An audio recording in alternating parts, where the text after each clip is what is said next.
সর্বোত্তম আমল বিষয়ে আরেকটি হাদিসে মুহাম্মদ সাল্লাল্লাহু আলাইহি সাল্লাম বলেছেন, আন আব্দুল্লাহ ইবনে মাসউদ রাদিয়াল্লাহু তাআলা আনহু থেকে বর্ণিত, তিনি বলেন, ক্বালা সালতু রাসূলুল্লাহ সাল্লাল্লাহু আলাইহি ওয়াসাল্লাম আইয়ুল আমালি আফজাল। আমি মুহাম্মদ সাল্লাল্লাহু আলাইহি সাল্লামকে প্রশ্ন করলাম, সর্বোত্তম আমল কোনটি? তিনি বলছেন, ক্বালাস সালাওয়াতু লিওয়াক্তিহা, সময় মতো সালাত আদায় করা। অতঃপর আমি আবারও জিজ্ঞাসা করলাম, কুলতা সুম্মা আইয়ু, অতঃপর কোনটি? ক্বালা বিররুল ওয়ালিদাইন, পিতামাতার সাথে সৎ ব্যবহার করা। অতঃপর আমি আবারও জিজ্ঞাসা করলাম, ক্বালা কুলতা সুম্মা আইয়ু, অতঃপর কোনটি?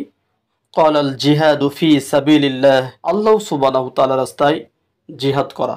যদি রাসূল সাল্লাল্লাহু আলাইহি সাল্লাম বিরক্ত হন, এর জন্য আর প্রশ্ন করলাম না। তিনি বলছেন, সময় মতো সালাত আদায় করা, পিতামাতার সাথে সৎ ব্যবহার করা এবং আল্লাহ সুবহানাহু ওয়া তাআলার রাস্তায় জিহাদ করা।